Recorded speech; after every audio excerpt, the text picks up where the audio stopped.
Hi, my name is Suryatika binti Samsuri. My metric number is H2081827. Today I want to present my assignment, which is what do you agree with the content and what you disagree with the content. I agree with the content in the article that has been studied because in the food and beverage sector, in the tourism and hospitality, food and beverage traders can also increase their source of income through the food and beverage sector because they can trade with the small and medium sector. Therefore, various ways can be implemented to sustain the food and beverage sector by using agility and resilience. This way, they can also use different strategies to survive in business. For example, digital adoption, minimize business operation, and new marketing strategy can further improve the food and beverage sector during the COVID-19 pandemic. I do not agree with the content in the article that has been studied because during the COVID-19 pandemic season, the tourism sector has shown negative effect, especially in the food and beverage sector. This is because when the COVID-19 pandemic season hit the country several years ago, the government implemented a movement control order (MCO) throughout the state, causing all the food and beverage sector in tourism and hospitality to be severely affected as a result of them not being able to carry out their business activity. Why do you think the problem is happening in first place? The problem faced by the food and beverage sector in the tourism and hospitality industry is an unexpected disruption that has been the global food supply chain and the service sector when major cities are closed for the several months in the country, including the state of Johor. This sector is also the highest sector affected by the effect of the COVID-19 epidemic. This will cause the food and beverage sector to not be able to operate as usual because traders are unable to buy raw goods in the big market as a result of the COVID-19 pandemic.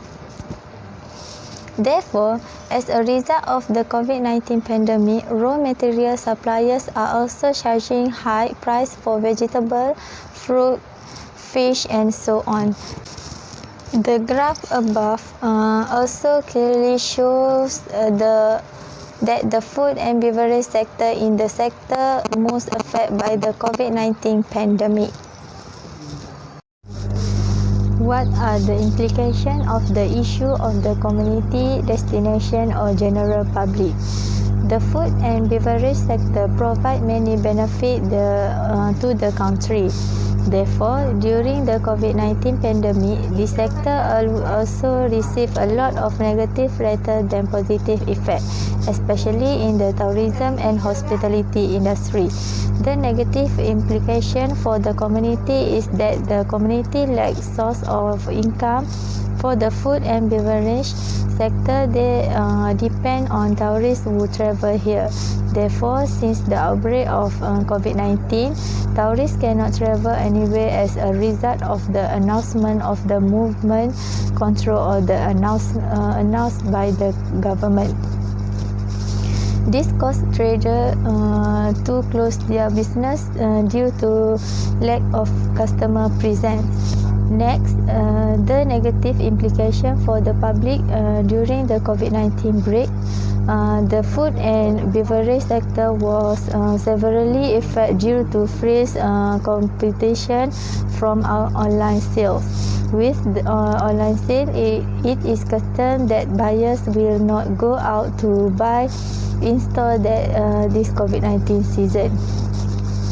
The situation is worse when small-scale F&B activity face a lack of capital to restart their business after not being allowed to operate. Your advice to the source of the problem. if it's human-related, how the issue could have been prevented, whether through more effective planning or more effective management strategy. With the bulk of the food and beverage industry supporting the use of MCO to handle COVID-19 for the advantage of all stakeholders, this problem can be avoided. The limit, however, have had an impact on their activity, particularly those related to income creation and commercial operation.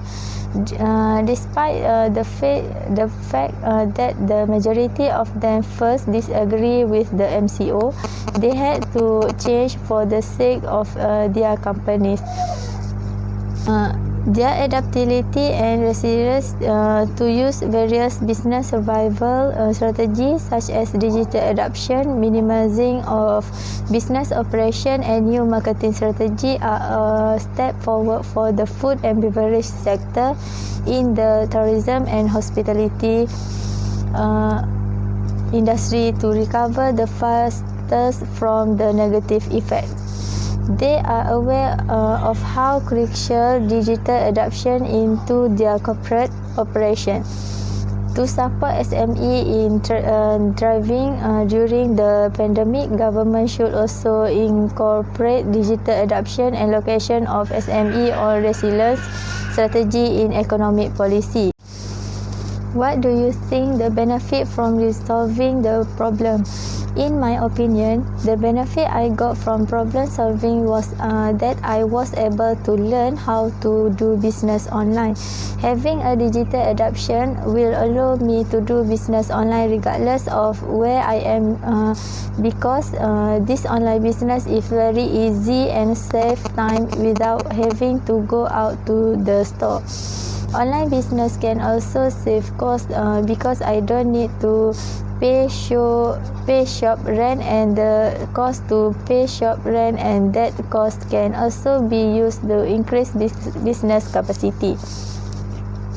Therefore, in this day and age, online business is also very suitable to be run by everyone, not only housewives, because it can bring income.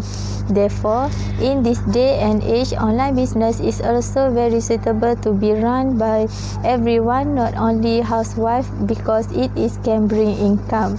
In addition, I was able to learn how to increase my income in a smart way using the ability application to start on online business. This is also due to the initiative by the government during the COVID-19 outbreak. I don't need to depend on other job because I can focus on online business easy due to the movement control order.